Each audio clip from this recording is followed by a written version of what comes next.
Bien, señores, tengan ustedes muy buenas noches, buenos días, buenas tardes, independientemente en la hora en que vean esta presentación. El día de hoy, el Instituto de NIF presenta el seminario virtual de actualización en la NIF 15, la NIF 16 y la NIF 36. Este evento es una introducción a nuestro curso virtual especializado llamado Efectos del COVID-19 en la elaboración y presentación de los estados financieros. Será un curso completo de 48 horas. El Instituto de NIF, en alianza con la firma Antut, van a presentar este curso de especialización a la comunidad hispana. El día de hoy tenemos a su líder, socio fundador, el doctor Cristian Privat, aperturando esta primera sesión.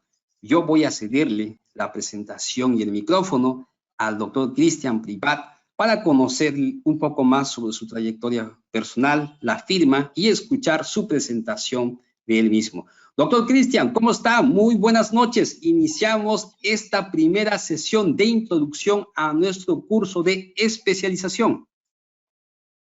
¿Qué tal, Edu? Buenas noches con todos. El día de hoy estamos dando inicio a una charla en la cual vamos a explicar temas asociados a la NIF 16. Esta charla la hemos dividido en dos partes. Una parte donde vamos a refrescar temas de la NIF 16 sobre la lógica en cuanto al registro y entendimiento de la norma de arrendamiento. Y la otra mitad, donde vamos a hablar la complejidad de la enmienda de concesiones de alquiler relacionados con COVID-19 para la norma NIF 16 de arrendamiento. Previo a ello, este es un preámbulo de lo que va a ser el seminario de 48 horas que vamos a dictar, donde lo hemos estructurado en función a la guía de las Big Four de cómo están asesorando en el tema de todos los efectos que tiene el COVID-19 en los estados financieros. Nosotros hemos formulado un equipo muy competitivo que cuenta con la participación de Juan Rojas, un especialista en NIF en Perú, y que está iniciando el acompañamiento de nosotros. Él actualmente pertenece a una Big Four, pero accedió a acompañarnos en este proceso, en ese seminario. También nos va a acompañar el señor Eduardo Olay, también especialista en NIF, quien trabaja en la firma Antut. Van a haber dos personas adicionales, un especialista en todo lo que es finanzas corporativas asociadas a la contabilidad, y va a estar Miguel Bobadilla, un experto en impuestos.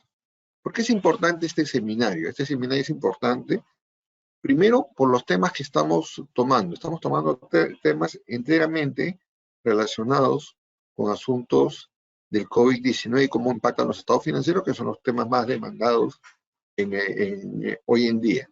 Segundo, porque los expositores son personas que trabajan o que han trabajado en Big Four y que han ocupado cargos desde gerentes senior, directores, y que de alguna manera han estado familiarizados con el tema de NIF. Tercero, porque el material que estamos utilizando es material o que proviene de información que viene del IASB o información que viene de las Big Four. Y por eso que si se dan cuenta en la parte del slide, estamos haciendo referencia a las fuentes. Y el objeto de esto es, también hay que conceder el derecho de que la información nace del IASB, es interpretada muchas veces por las Big Four, y nosotros lo que hacemos es entenderlos en este proceso para divulgarlo a ustedes bajo un mejor entendimiento. ¿Correcto? Entonces, eso es lo primero que diríamos. Respecto a la firma Antut, la verdad que agradecería mucho si es que pudieran inscribirse también en el LinkedIn de Antut, que pueden acceder a la página de LinkedIn, que es una forma de comunicación frecuente entre profesionales, y simplemente darle like a la parte de seguir, es un botón, apretan el botón, y nosotros gustosos porque estamos publicando información muy interesante. A veces nos preguntan, estamos respondiendo, Estamos estableciendo buenas relaciones, no solamente a nivel de Perú, sino a nivel de Sudamérica y Centroamérica. Pronto vamos a estar comprometidos con un curso de entrenamiento por Centroamérica. La vez pasada estuvimos en República Dominicana, estuvimos en El Salvador, tengo el gusto de estar en Guatemala también, y esto de verdad que nos hace muy, muy feliz poder departir con toda la gente de Centroamérica y Latinoamérica.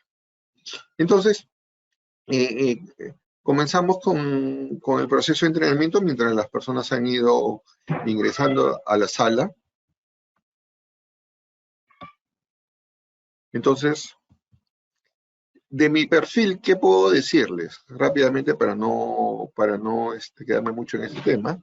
Simplemente que hoy día ocupo el cargo de socio de consultoría y de auditoría, tanto de estados financieros como consultoría de IFRS de la firma Antu. Somos representantes de la firma europea Macmillan Woods, que está presente en 73 países del mundo y tiene más de 150 oficinas. Mi trayectoria fue cerca de 23 años en Big Four, habiendo trabajado 17 años en Price, 6 años en KPMG, desarrollando el mismo rol de difusión de la profesión y ocupando el cargo de director, también en auditoría de estados financieros. Soy magíster MBA en la Universidad Quebec de Canadá. Soy especialista en IS de la Universidad del Pacífico Peruano y también del ACA de Escocia. También tengo un diplomado en finanzas corporativas de la Universidad del Pacífico y verdaderamente he desarrollado en toda mi actividad profesional desde el tema de auditoría y el entendimiento que se puede tener de las normas contables de IFRS, siendo docente, catedrático en la Universidad del Pacífico, Universidad de SAN, Universidad UPC, SAN y distintas entidades de prestigio de educación en el Perú. Pertenezco también soy miembro del Executive Forum, que es un foro de discusión a nivel de CEOs, con la finalidad de desarrollar conocimientos y mejorar estrategias de negocios. Y hoy en día también participo en la membresía de BNI con la finalidad de poder generar alianzas comerciales para el futuro de las firmas. Dicho esto, solamente recordar el temario, ¿no? Hoy en día yo voy a estar dictando el tema de la NIF 16. El día de mañana nos va a acompañar el señor Eduardo Lai, hablando sobre el tema de la NIF 15. Y el día sábado, muy recomendable, va a estar el tema de NIF 36 con un enfoque muy, muy práctico del señor Bruno Botteri, donde va a analizar el efecto del deterioro de los activos no financieros desde un momento práctico y va a tener que relacionar los modelos financieros con casos prácticos que estoy seguro que van a ser de mucho agrado para ustedes. Yendo al contenido, nosotros lo hemos separado en 4 secciones, ¿no? Una primera donde vamos a hablar sobre el tema de los arrendamientos, NIF 16. Vamos a repasar temas, vamos a ver ciertas definiciones, el concepto del arrendatario, medición inicial, medición posterior. Respecto a la concepción que tenemos para este entendimiento, nos vamos a concentrar en la figura del arrendatario y no del arrendador para efectos prácticos, dado que la NIF 16 tiene una prevalencia fundamental en cambios ocurridos de cara al arrendatario. Vamos a desarrollar casos prácticos y en cuanto al tema de enmienda NIF 16, vamos a poner antecedentes y alcances, medición, presentación, divulgación, temas de transición, casos prácticos y las preguntas correspondientes. Ahora, ya yendo al interior, vamos a hablar de la NIF 16, de arrendamientos como tal. Solamente diremos en este caso que la NIF 16 de arrendamientos viene en reemplazo de la NIF 17, que era la norma anterior de arrendamientos, y bajo el análisis de lo que es la NIF 16 de arrendamientos, en comparación con la NIF 17, un ratito, de la NIF 17 de arrendamientos, lo que podemos decir es de que uno de los temas fundamentales que originaba el cambio era de que el enfoque que tenía la NIF 17 generaba muchos temas de desalineación desde el punto de vista de un asesor financiero. Entonces, hemos querido en la presentación efectuar algunos insertos de videos, se me adelantó el timing de los slides, para que ustedes vayan viendo algunos videos que son ilustrativos de lo que vamos a hablar más adelante. Lo he querido hacer de esta manera para que ustedes logren un mayor entendimiento desde el punto de vista visual de lo que es esta norma en la NIS 16, el cual lo muestro a continuación. Me comentas, Edu, si no hay problema en cuanto al video para que toda la gente pueda escucharlo. Sí, doctor, adelante.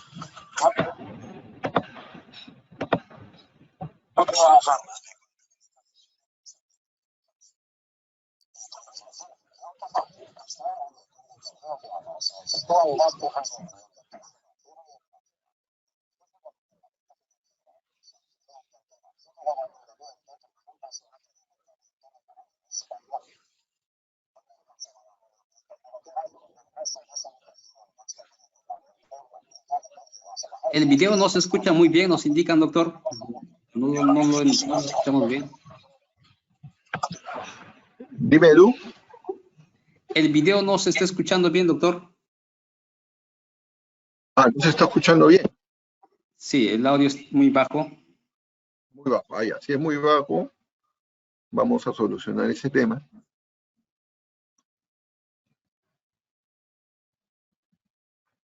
Espérate un ratito. Qué raro, ¿no? Está en el máximo. A ver, vamos a intentar nuevamente, ¿eh? ¿Se escucha?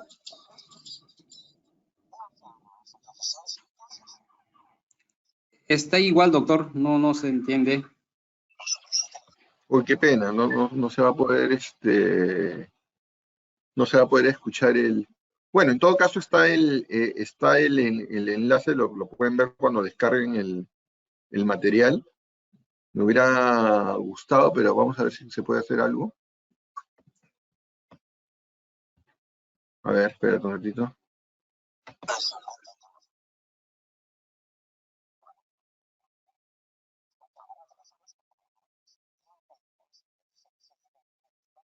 Ahora, Edu, ¿se escucha mejor? Inicie, doctor, que inicie.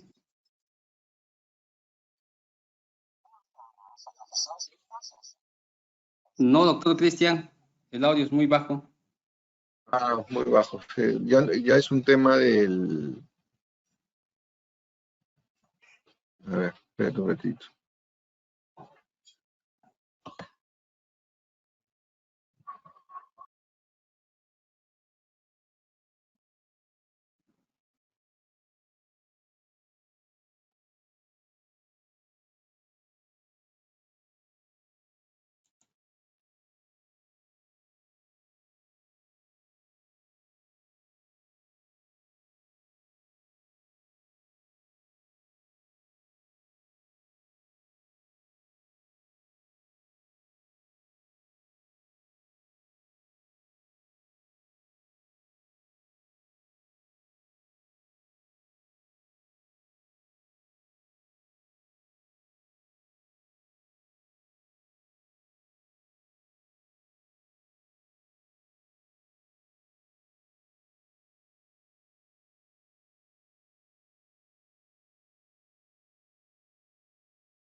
El link del doctor Cristian Privat de LinkedIn ya les he enviado a las personas que están preguntando.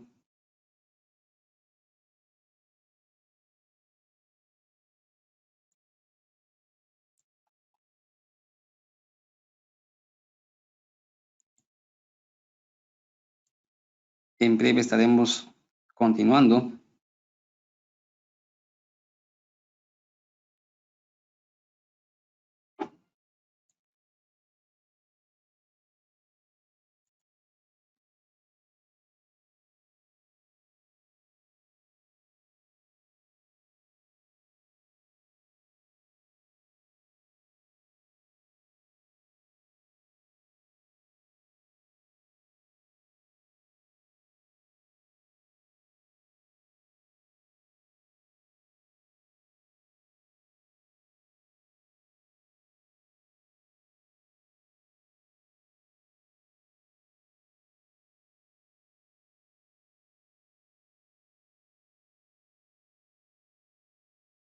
audio está muy bajo, doctor. Eleve su audio. Doctor Cristian. Aumenta el volumen.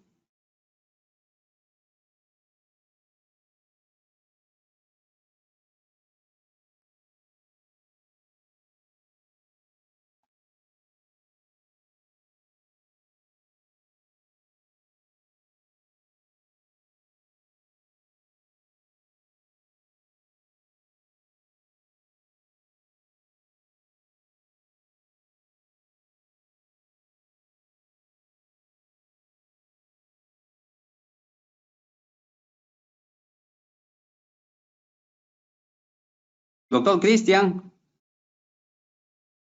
A ver, en breve. Perdimos su audio, doctor.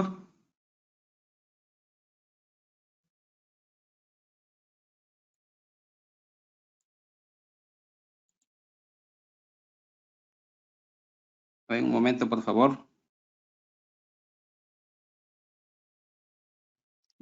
No se le escucha, doctor.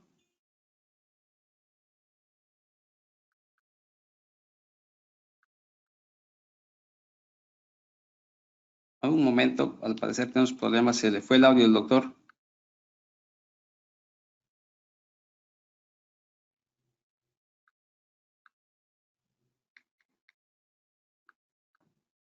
Bien, ya salió. Va a volver a ingresar nuevamente. Su paciencia, por favor.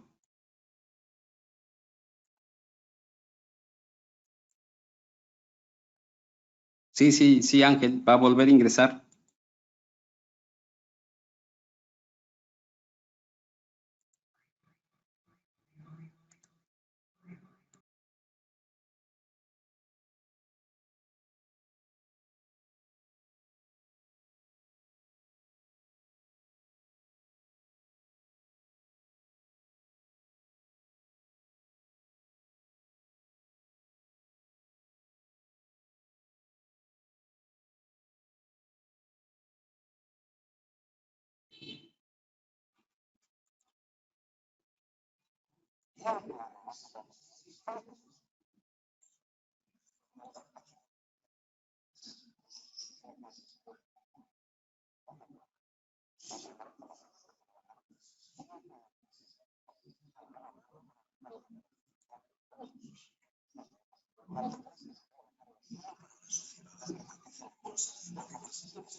¿Tú ahora me escuchas?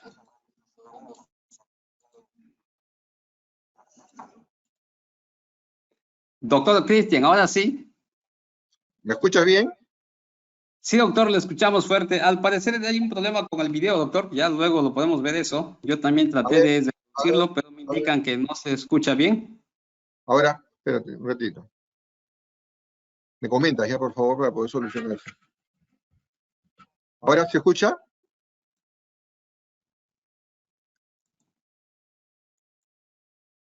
Edu, ¿me escuchas? Sí, doctor, sí le escucho. ¿Y el sonido del video? No, doctor, es muy bajo. Ya, entonces, si ya me escuchan, yo sigo el curso nomás, ¿ya? Entonces, Perfecto, doctor. sigo el curso nomás, ¿ya? Ya, perfecto. ¿Me confirmas? ¿Me escuchas? Sí, doctor, sigamos, doctor. De igual forma, Ya, el video lo van a poder ver en el material, está en el material. ya, perfecto. Y la cámara sí se ve, ¿no? Le voy a activar, doctor, nuevamente su webcam. Ya. Ya, correcto. ¿Cómo lo checamos esto? Ya. Perfecto. Me disculpen el tema técnico, pensé que los videos se iban a poder apreciar. A ver, cuando estamos hablando de arrendamientos, estamos hablando de distintas clases de arrendamientos que se pueden presentar. Las distintas clases de arrendamiento que se pueden presentar van desde la gama de un alquiler-venta, de leasing o leaseback. Pueden haber usufructos, derechos de superficie, comodatos, qué clase de propiedad, cesión de usos, compra-venta con reserva de propiedad, concesión de servicios. Pero no obstante que existen diversidad de temas, existe mucha confusión para poder definir cuáles califican como arrendamiento y cuáles no. Si yo, por ejemplo, quisiera hacer una breve revisión del alcance de lo que son arrendamientos, yo diría, la NIS 16 excluye de su alcance a todo aquello arrendamiento de activos de exploración, ¿no? Entonces, nosotros tenemos la NIF 6, que habla sobre la exploración de actividades extractivas. La gran pregunta es, ¿por qué no lo incluye? No lo incluye sencillamente porque esta norma ya le da el privilegio de reconocer o tomar la política para activar las inversiones que pueden tener activos de esta naturaleza. Por lo tanto, así se hubiera adoptado la NIF 16 como tal, estos activos pudieran estar muy relacionados con actividades de exploración cuyo destino principal hubiera sido el reconocimiento de un activo. Entonces el regulador lo que dijo fue, esa es una excepción al tema de la NIF 16, son todos aquellos activos relacionados de exploración. La segunda excepción que se da son para todos aquellos servicios de concesión, IFRIC 12, que está en verde, concesión de servicios, tampoco forman parte. ¿Qué quiere decir? Así hubiera una relación de alquiler, producto de la lectura de un acuerdo de concesión de servicios, se tiene que dar prevalencia a la concesión de servicios bajo el ámbito del IFRIC 12 y no de acuerdo con la NIF 16. También sale de alcance. Cualquier alquiler relativo a activos de NIC 41 tampoco forma parte del alcance de esta norma, porque se entiende que todos aquellos activos biológicos de acuerdo con NIC 41 no podrían estar dentro del alcance porque ya la NIC 41 había separado lo que eran los activos relacionados a la planta productora como parte del activo fijo, que ellos sí podrían tratarse dentro del ámbito de la NIS 16, pero los activos biológicos propios que son de cosecha no forman parte de este alcance.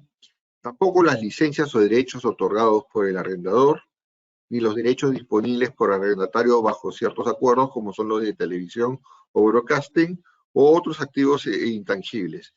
Y la exclusión de estos activos, exclusión casualmente de estos activos, tiene un enfoque pero muy puntual. Entonces, la pregunta es, para toda la clase de naturaleza de contratos que pudieran haber, lo que tenemos que hacer es leer las exclusiones del alcance que está en la NIF 16 para ver cuáles no califican desde el punto de vista de denominación que forman parte del alcance de la NIF 16 y cuáles sí. No olviden que desde el tema del marco conceptual prevalece la sustancia sobre la forma legal. Entonces no solamente es un término legal el que denomina un arrendamiento, sino tenemos que ver que en sustancia esté dentro del alcance de lo que es la NIF 16. Ahora, si nosotros pasamos, justo vamos a pasar acá, vamos a explicar lo que el video casualmente señalaba. Y lo que el video casualmente señalaba era lo siguiente. Nos vamos a poner en una comparación, y no es que retrocedamos a la época de la NIC 17, sino lo que tratamos de encajar y darle sentido económico y de sustancia para poder entender por qué entra la NIC 16 al mundo y por qué genera tanto controversia.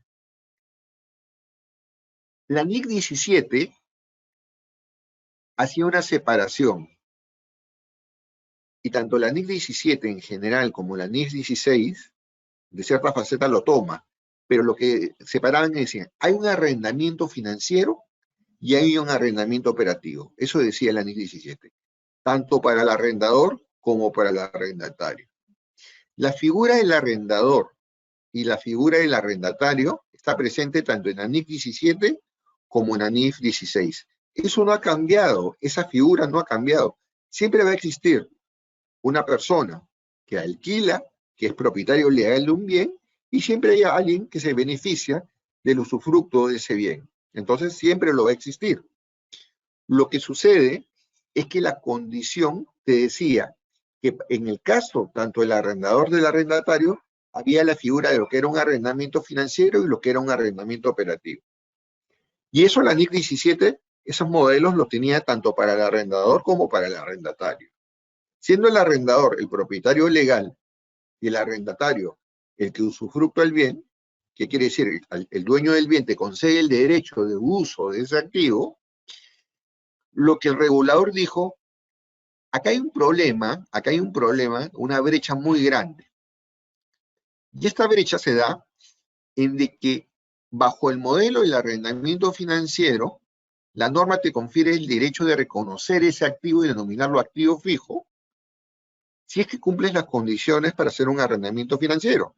Y decía, si es que los riesgos y beneficios inherentes al bien los retienes.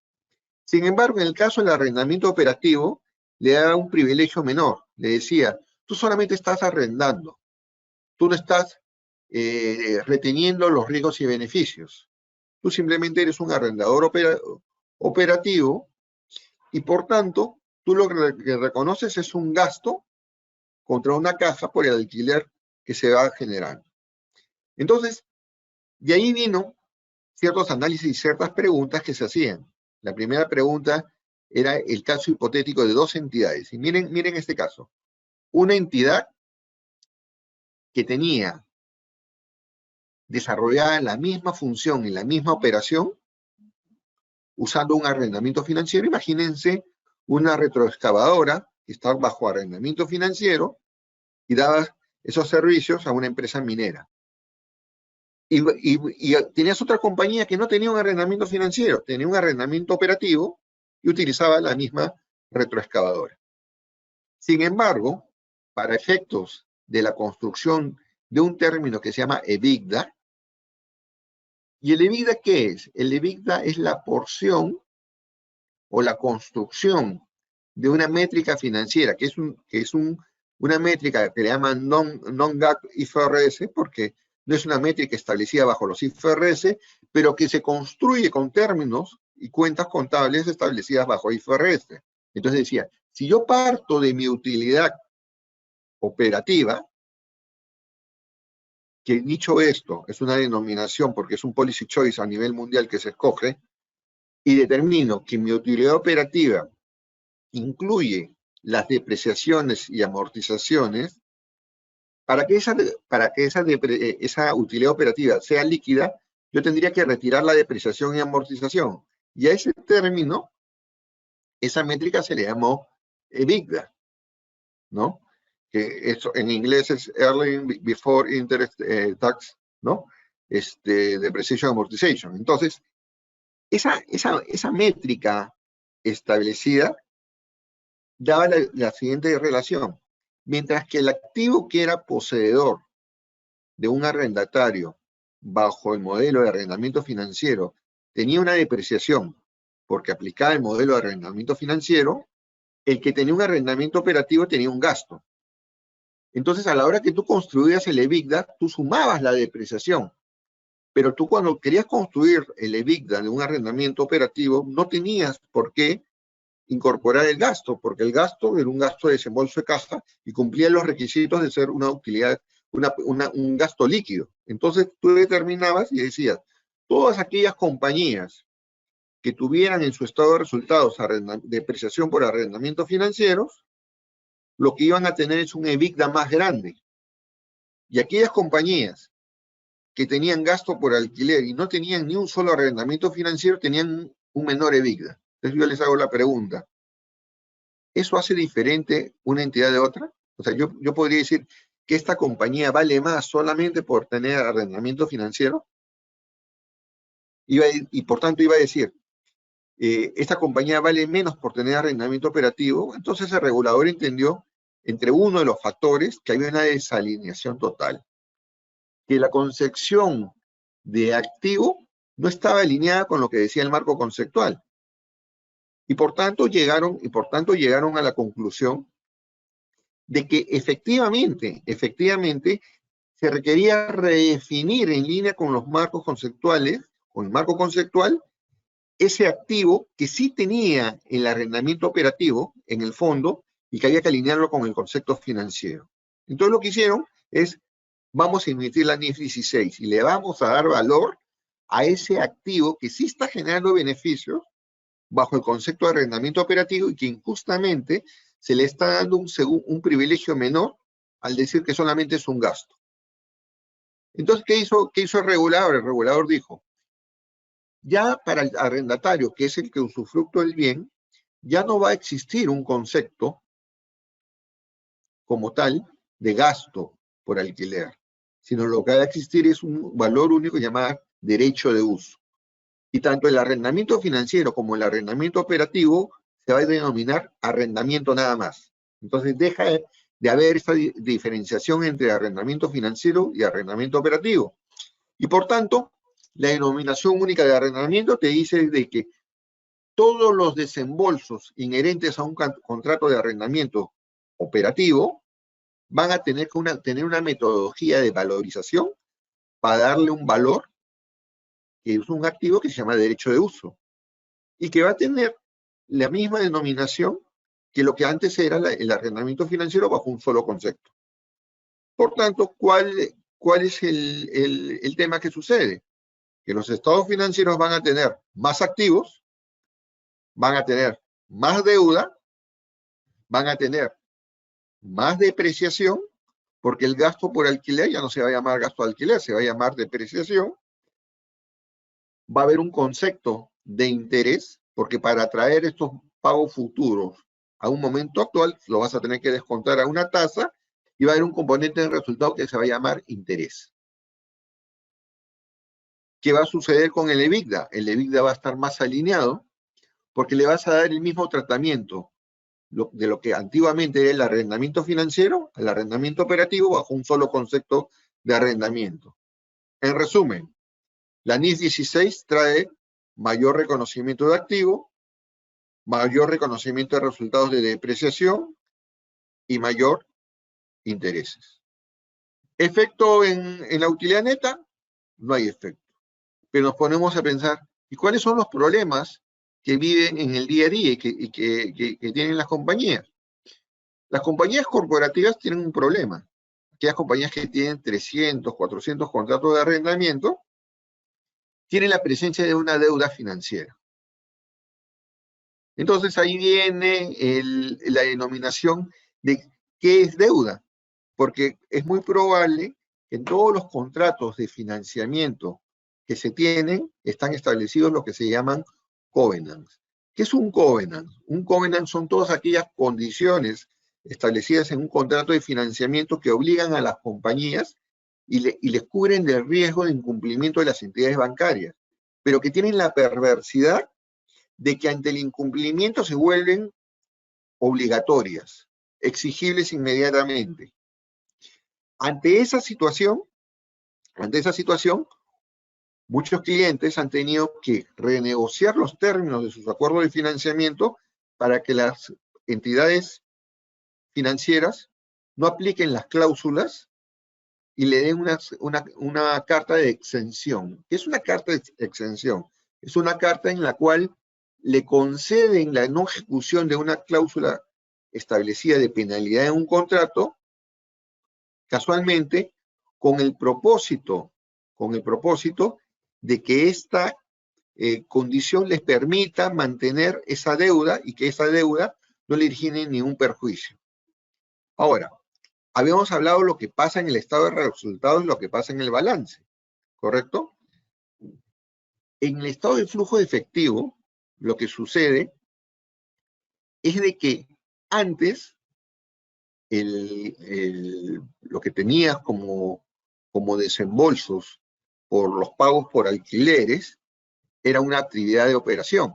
Eso cambia, ¿no? Eso cambia, el gasto por alquiler, y por lo tanto el flujo de operación tiende a aumentar porque lo reubicas, ¿correcto?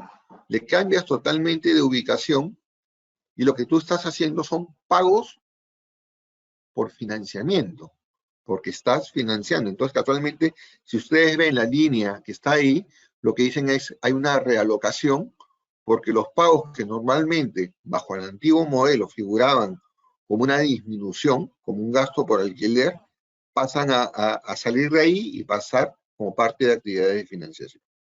En muchas partes del mundo, al menos acá en Latinoamérica, a veces el estado de flujo efectivo es el estado financiero que se hace al último. Y el otro día en una clase me preguntaban, en realidad el estado de flujo efectivo lo puedo hacer en 15 minutos.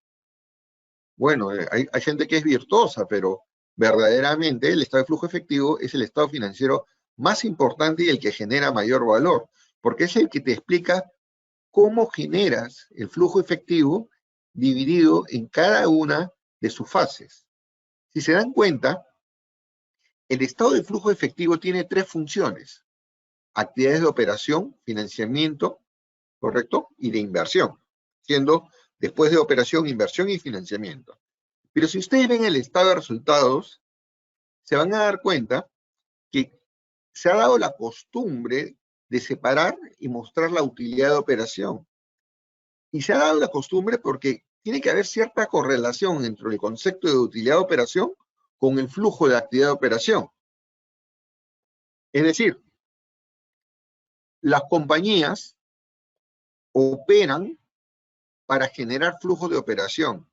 Y en la parte de abajo, donde ponen los gastos financieros, tiene que tener relación con las actividades de operación del flujo efectivo. Y a su vez, la inversión casualmente no se muestra casualmente en el estado de resultados, porque se muestra de manera diferente vía la depreciación a través de la utilidad, a través del estado de resultados de operación, pero esa es la correlación y la lectura que se tiene que dar siempre. Un ejemplo claro de una situación en la realidad.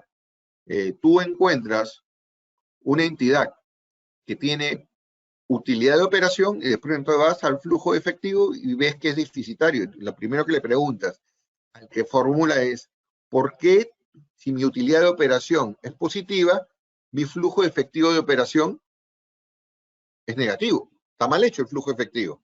O sea, son pruebas y detalles que uno a veces tiene que efectuar porque tienen que tener cierta coherencia, tiene que tener cierto nivel de análisis sobre el cual tenemos que siempre estar pensando, relacionando las partes. No se olviden que ya a nivel del IASB hay cierta revisión respecto a la nueva presentación de la NIC 1 que va a ser modificada totalmente, va a ser cambiada. Entonces ya han habido inclusive webinars gratuitos en español que lo pueden ubicar en la página de ifrs.org, donde pueden encontrar los seminarios del IASB, que hay hasta en chino, inglés, español, donde explican casualmente esta naturaleza. Entonces, dado que pasamos por este marco, esta es la naturaleza en sí. Entonces, si queremos repasar cuál es la diferencia entre la figura del arrendador y el arrendatario, siendo el arrendador el propietario legal del bien y siendo el arrendatario el que usufructúa del bien, existe el concepto denominado simetría. ¿Y qué es simetría? Simetría es la correlación entre la figura que si alguien tiene el activo y lo alquila, uno tiene que tener el ingreso y el otro tiene que tener el costo. No siempre nos enseñaron esa correlación existente. Entonces, acá viene la asimetría contable. ¿Y qué le llaman asimetría contable? A la relación en la cual tú encuentras que el que tiene el derecho de uso tiene un activo, pero también el propietario legal tiene un activo. Y los dos se llaman activo fijo, porque el derecho de uso está metido en el rubro de activo fijo. Sin embargo, tienen distintas respuestas. El propietario legal es el que tiene el derecho a la venta del activo, más no el que tiene el derecho de uso. El que tiene el derecho de uso tiene la relación de control por el periodo de vinculación contractual. Son dos figuras totalmente distintas, pero que generan mucha discusión. Mientras que el arrendador tiene un modelo de riesgos y beneficios, el modelo del derecho de uso es un modelo de control. Y eso por eso que repito y repito, la diferencia no es la misma entre arrendatario y arrendador, porque eso tiene que ser costumbre.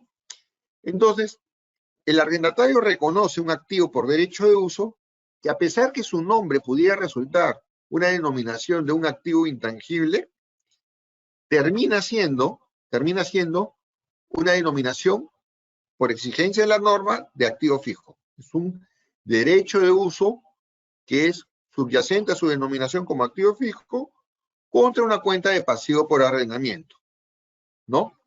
Entonces, esto se reconoce en el estado de situación financiera y el arrendador todavía continúa con el modelo antiguo porque la norma no lo ha cambiado de arrendamiento financiero y arrendamiento operativo. Es decir, el arrendador reconoce la inversión neta en el activo que es propietario bajo un modelo de financiación hacia el arrendatario y el arrendamiento operativo mantiene la contabilización pura del activo fijo y lo va alquilando progresivamente bajo un modelo de reconocimiento lineal. Yendo a los demás sin ley, vamos a cierta definición nada más, la voy a pasar muy rápido. El arrendamiento financiero es un modelo de riesgos y beneficios. Un arrendamiento operativo no transfiere los riesgos y beneficios. El modelo de arrendamiento financiero y operativo solamente es del arrendador. El arrendatario tiene un modelo solamente de arrendamiento. Para el arrendatario no existe el financiero ni el operativo. Es uno solo. Es un modelo de arrendamiento que da origen a la contabilización de un derecho de uso. ¿Cuál es la diferencia entre vida económica y vida útil en las normas?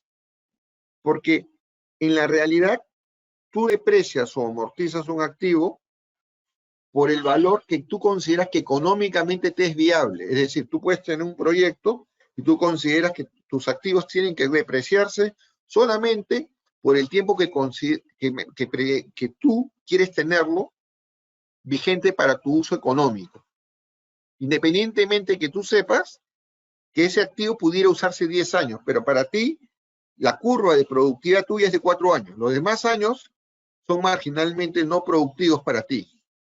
Entonces, esa parte que no es productiva para ti constituye parte del valor residual de un activo al cual tú esperas venderlo a los 4 años o decides asignarlo a otro proyecto. Entonces, este es algo muy importante diferenciar, el concepto de los pagos por arrendamiento y las tasas de interés. Las tasas de interés pueden ser de dos naturalezas, la tasa de interés implícita o la tasa de interés incremental. La tasa de interés implícita es aquella, y voy a hacer acá un ejemplo.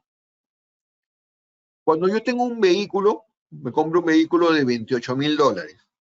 Este vehículo de $28,000, tengo un 10% de valor residual que espero que me den el contrato para venderlo, tengo mis cuotas, pero da la característica que normalmente la vida económica y la vida útil de un automóvil es casi coincidente. Si yo lo traigo por valor presente, es muy probable que me acerque mucho al valor de una tienda que vende un vehículo. Entonces, si tengo todos los pagos futuros establecidos, lo traigo por valor presente, puedo determinar, porque es casi implícito que al traerlo al descuento, voy a determinar el valor original nuevo del bien. Entonces, ese es simplista. Pero los problemas se hacen mayores cuando hablamos de edificios. Porque cuando hablamos de edificios, los edificios no se arriendan por toda la vida. Hay edificios que duran 30 años, 40. Yo estuve en una generadora cuya vida había sido de 50 años y ahorita le han asignado 60 años más, imagínate, 100 años de vida en total, y seguían bien, y seguían, la repotenciaban y seguía teniendo vida. Y en el caso de un edificio, Normalmente te lo arriendan 4 años, 6 años, 8 años. Y esa no es toda la vida económica necesariamente del bien. Entonces, en ese sentido, traer al valor presente las cuotas no te va a dar el valor original del bien. Entonces, el regulador lo que dice es, te doy la tasa incremental como una medida correcta para determinar un derecho de uso, que no es otra cosa que una tasa que se determina sobre el financiamiento que podrías originar por el alquiler de un activo similar que está garantizado con el propio bien. Entonces, caray. Entonces, ¿y qué sucede en la realidad? Sucede que estándarmente la mayoría de la gente, cuando determina el derecho de uso, ¿cómo lo determina? Lo determina casualmente con la tasa incremental, porque es una tasa más práctica. Porque la tasa implícita después vas a estar en la discusión de ver el valor en tienda original del bien para saber si lo que tu cálculo es coherente, si la tasa es coherente. Normalmente es más frecuente que no encuentres y sea un poco impráctico. Entonces terminas utilizando la tasa incremental de los préstamos de arrendamiento. Y acá viene una definición. La definición dice, un contrato es o contiene un arrendamiento si transmite el derecho a controlar el uso de un activo por un periodo de tiempo a cambio de una contraprestación. Y estamos hablando de la que figura del arrendamiento desde el punto de vista del arrendatario. Y cuando hablamos de esta figura desde el punto de vista del arrendatario, lo que estamos tratando de entender es que el modelo no es un modelo de riesgos y beneficios, sino es un modelo de control. Y controlar el uso de un activo es mucho más que transferir los riesgos y beneficios. Es mucho más. Por eso que acá vemos que existen dos conceptos. El concepto de control, que incluye la transferencia de beneficios, pero que le suma a eso la capacidad que tú tienes de controlar el uso propio del activo, no solamente recibir beneficios, sino controlar el uso, y también el concepto de derecho de sustitución. Acá existen dos figuras, la del cliente y la del proveedor, se llaman el supplier. Entonces, el proveedor no puede tener un derecho sustantivo de sustitución del activo, porque si tiene un derecho sustantivo de sustitución no existe arrendamiento. Imagínense ustedes que ustedes están en una mina, dan una flota de camiones y viene alguien y pide los mismos camiones y como tiene una mejor tarifa o por algún motivo agarra el proveedor y le da los camiones que están utilizando en la mina y te los cambian por otros camiones. Eso obviamente te da el concepto que el derecho de sustitución ha sido sustantivo de cara al proveedor. Y al tener esa característica, tú no tienes un arrendamiento propiamente dicho. Y por lo tanto, sales de la figura de la NIF 16. Y esta es parte del primer análisis. Entonces, vamos a analizar por partes, porque lo que estoy tratando es de establecer marcos conceptuales que ayuden al entendimiento. Nuevamente, la diferencia entre el modelo de concepto del arrendador con el del arrendatario es que el arrendador tiene un modelo antiguo de transferencia de riesgos y beneficios y el arrendatario tiene un modelo de control. Y el control está basado en dos características. Derecho a obtener los beneficios económicos, ¿correcto? Pero le suma a hecho el derecho a dirigir el uso del activo. Tú podrías tener un modelo de beneficios económicos, pero si tú no diriges el uso del activo, tienes un problema. No cumples la definición de control y te sales de la NIF 16.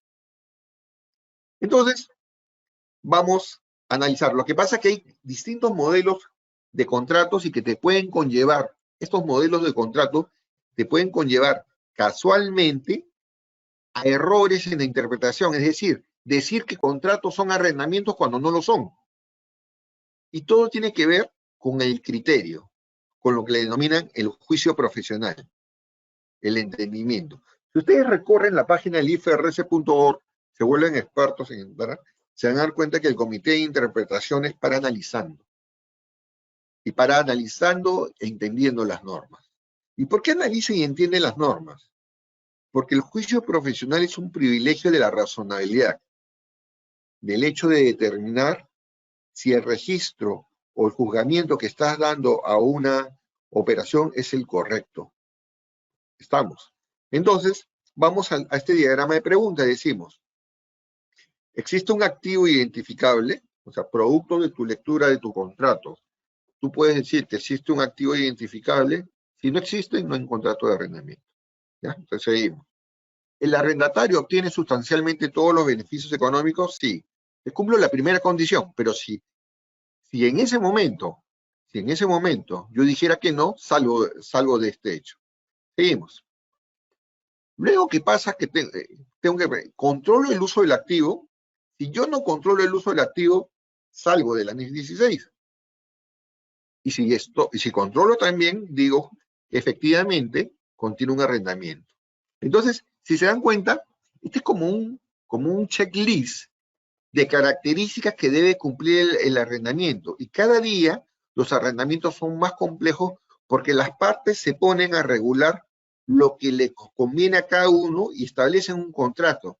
Pero a veces la paridad de relaciones no te ayudan a tener claridad para determinar si existe una relación de control o no. Vamos a seguir escarbando, porque no solamente se queda en ese ámbito, hay que seguir escarbando. El esquema de la evaluación. Vamos a quedarnos en esta parte, cuando dicen, ¿cómo determino que hay un activo identificable? Digo, el activo está especificado en el contrato de manera explícita o implícita. Tengan en cuenta esa relación. ¿Lo menciono o no lo menciono tan claramente, pero puede ser derivado? Si no lo menciono, definitivamente no tengo un contrato de arrendamiento, no hay forma. Si explícita o implícita no lo señalan, no hay forma. Si lo menciono, digo, el activo está físicamente distinto o tiene el cliente el derecho de recibir sustancialmente toda la capacidad de ese activo. Es decir, yo puedo tener el derecho de uso de una parte de un activo, ¿correcto? De una parte de un activo, pero lo que no puedo tener es una relación de capacidades, de valores que no tienen que ver con la tangibilidad del bien. Eso es lo que me hace salir. Por eso que me dice, puede ser explícito o implícito, pero lo que sale del alcance es aquello que no puede ser realmente medible como relación de control del activo propiamente. Si no es así, salgo del contrato y sigo. ¿El proveedor tiene el derecho de sustitución del activo? Este es determinante totalmente. Si el proveedor tiene el derecho de sustitución del activo, obviamente saliste del contrato de arrendamiento. Entonces, lo primero que tú tienes que ver es cuáles son todos los privilegios que tiene el proveedor, porque esos pueden poner en duda la contabilización desde el momento inicial de un arrendamiento. Y si todo eso se cumple, entonces digamos que hay un activo identificable. Luego de esto, es decir, dése cuenta, en esta estructura hay dos diferenciaciones: el activo identificable y la relación de control, que es la que vamos a ver a continuación. Vamos a ver la relación de control. Dice, existe un activo identificable, derechos sustantivos de sustitución. La capacidad práctica del arrendador para sustituir activos durante el periodo de uso. Entonces, ¿la tengo? Sí. El arrendador se beneficiará económicamente porque puede ser lo siguiente. Yo puedo estar en un contrato y podría ser de que ese derecho de sustitución, a mí me digan, salte de este contrato, pero el que tiene más beneficios que va a ganar en este tema es el arrendatario. Estoy ante un activo identificable, pero si el beneficio de la sustitución es para el proveedor, me saca del arrendamiento. Todo eso hay que analizar. Y la frase viene aquí, la que dice, si el cliente no puede determinar que el proveedor tiene el derecho sustantivo de sustitución, se supondrá que tal derecho no es sustantivo. Y por eso viene la relación, ¿quién se beneficia? ¿Realmente la sustitución es sustantiva o no? La probabilidad, y todo radica en la probabilidad, porque yo puedo decir también que tenía una gran probabilidad o no. Si desde el inicio del contrato era poco probable era poco probable el derecho de sustitución, parte de que podría ser un activo.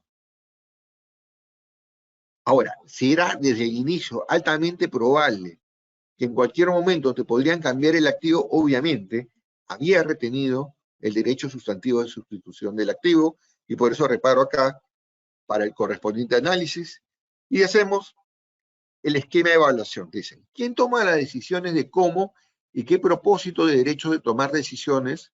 Porque también existe un derecho de protección propia de un propietario legal del bien.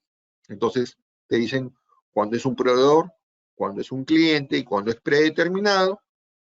Cuando es un cliente, obviamente es un contrato de arrendamiento. El activo está, un ejemplo, la clásica del arrendamiento financiero antiguo, donde tú fabricabas un activo y estaba predeterminado y solamente lo ibas a usar, como cuando tú fabricabas una faja transportadora de mineral chancado, y obviamente esa faja transportadora solamente iba a funcionar con la mina. Inclusive los costos de desmovilización dañaban el valor de mercado del bien. Eso obviamente que era un activo predeterminado. Y también te haces la pregunta, ¿el cliente tiene el derecho a operar el activo? Si el cliente no tiene el derecho a operar el activo, va a salir del contrato, ¿no? O sea, todo eso se va ponderando, porque dependiendo de ciertas características, tú vas sumando y vas analizando en el contexto.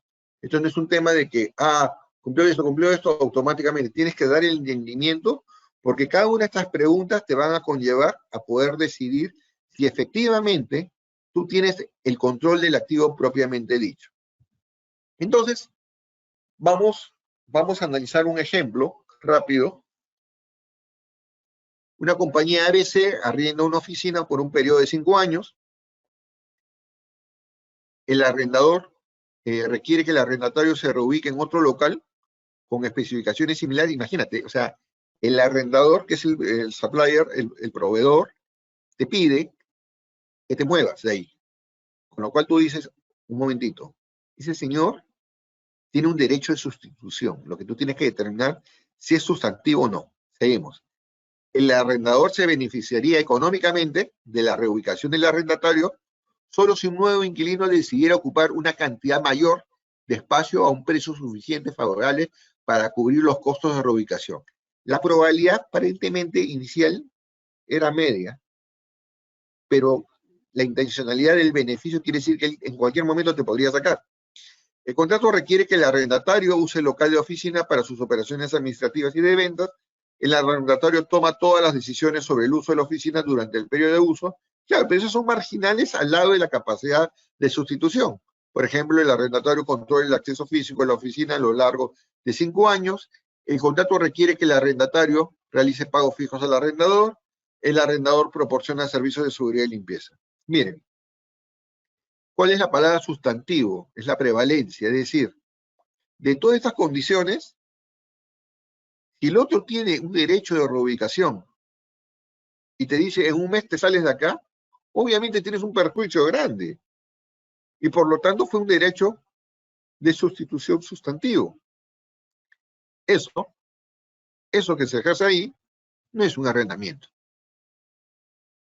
Y por eso que la pregunta es abierta.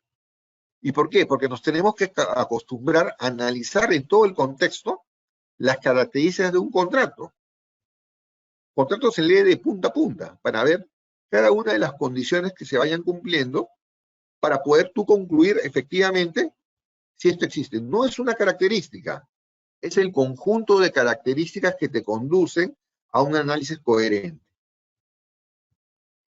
Contrato de transporte de carga, vamos a ver otro ejemplo. El arrendatario celebra un contrato de servicio de transporte para transportar carga de Arequipa a Lima, ¿no?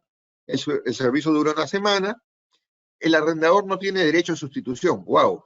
Chévere. Solo se permite transportar en una unidad de transporte la carga especificada en el contrato. El contrato especifica la distancia máxima que puede recorrer la unidad de transporte. Y ojo,